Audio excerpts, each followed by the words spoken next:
Wabarakatuh. Good morning, student. How are you today? I hope you are in good situation and happy condition. For the first of all, thanks unto our God Allah Subhanahu wa Ta'ala who give us health and everything. Secondly, my peace and salutation always be given to our Prophet Muhammad Sallallahu Alaihi Wasallam. Today we are going to talk and discuss about simple past. Oke, apakah simple past? Bagaimanakah itu simple past? Rumusnya positif, negatif, interrogatif.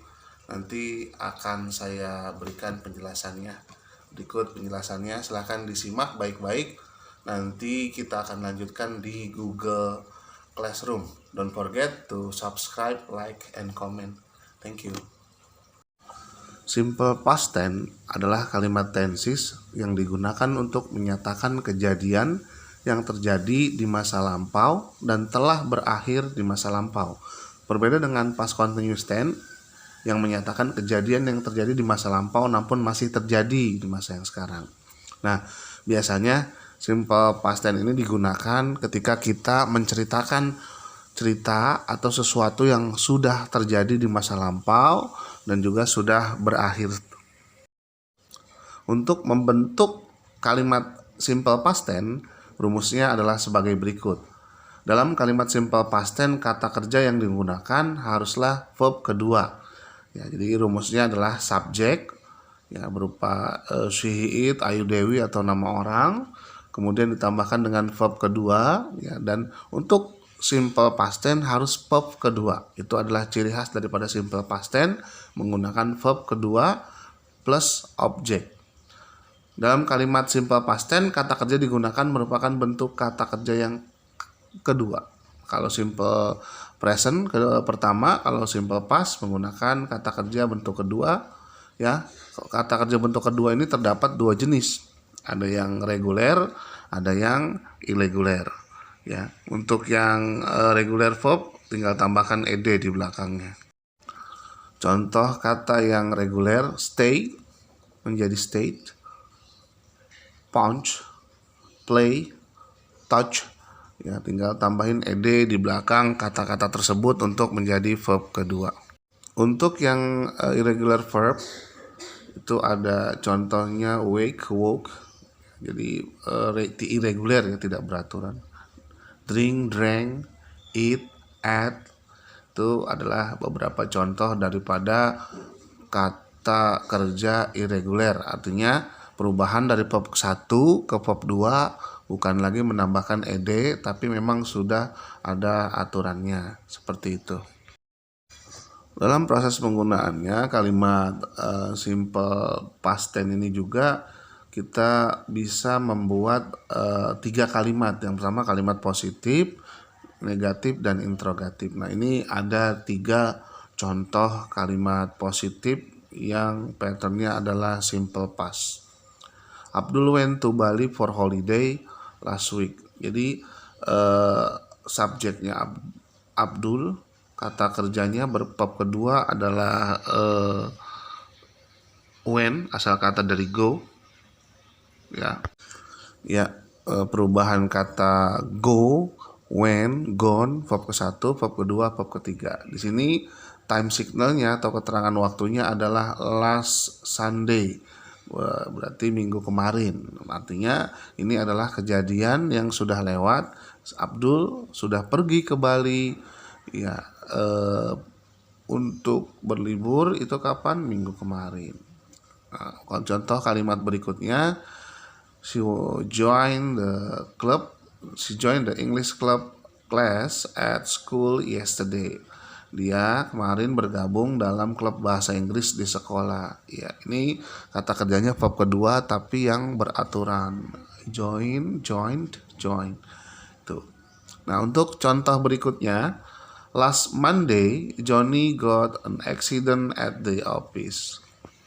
Senin lalu Johnny terkena musibah di kantor. Last Monday sebagai keterangan waktu, go mendapatkan got in accident menjadi got in accident. Di sini kata kerjanya yang digunakan adalah verb kedua dari get, got, tapi yang irregular. Ya, perubahannya bukan ed tapi sesuai dengan kaidah yang sudah ditentukan.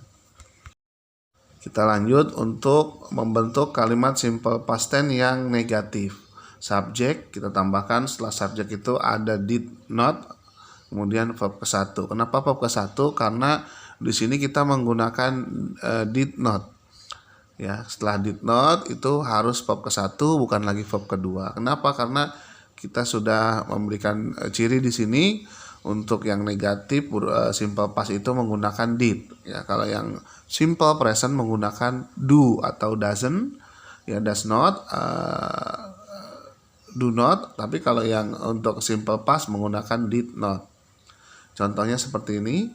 I didn't sleep, I did not sleep well last night. Aku tidak bisa tidur dengan nyenyak tadi malam. Jadi subjeknya I, kata kerjanya sleep. Nah, karena kata kerjanya bab ke-1 ini kan negatif, jadi tinggal ditambahkan did not di depan sleep. Ya, last night-nya itu berupa keterangan tempat atau kita sebut a time signal.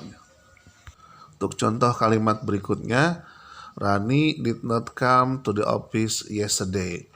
Di simple past ini tidak berubah. Kalau di simple present itu kan kalau misalnya Ayu Dewi menggunakan do not, kalau si Hiit menggunakan does not. Tapi di simple past ini tetap menggunakan did not.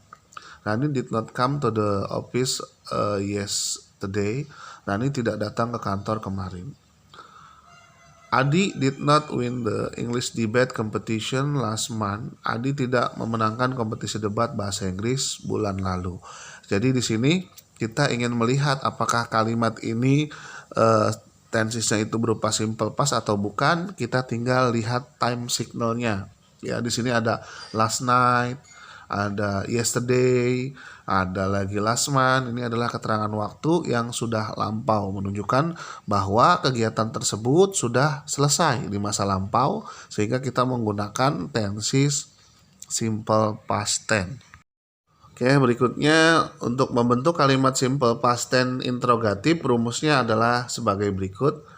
Ya, kita pindahkan did yang tadinya ada di tengah di negatif, kita pindahkan ke depan didnya.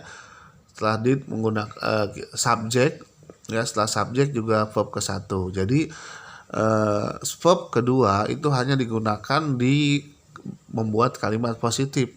Kalimat negatif dan interrogatif tetap kita menggunakan verb ke-1.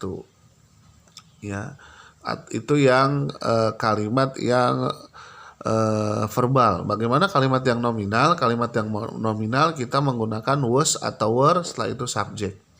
Berikut adalah contoh kalimat simple past tense. Did you see my bag on the table?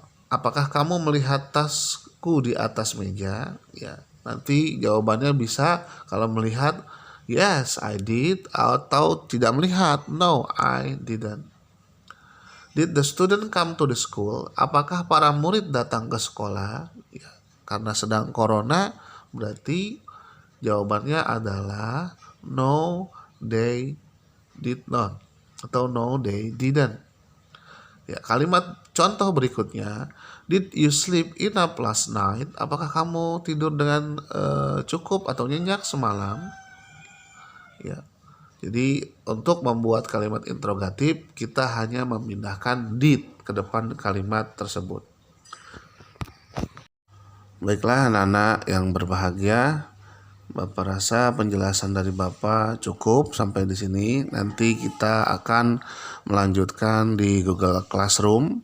Jadi untuk tugas anak-anak pada hari ini yaitu membuat catatan yang tadi Bapak ceritakan itu tentang simple past yang barusan Bapak terangkan itu, apakah simple past itu, terus formulanya, rumusnya seperti apa, dan contoh kalimatnya positif, negatif, interrogatif, masing-masing tiga kan tadi sudah Bapak jelaskan. Nanti itu semua dicatat di buku catatan ya.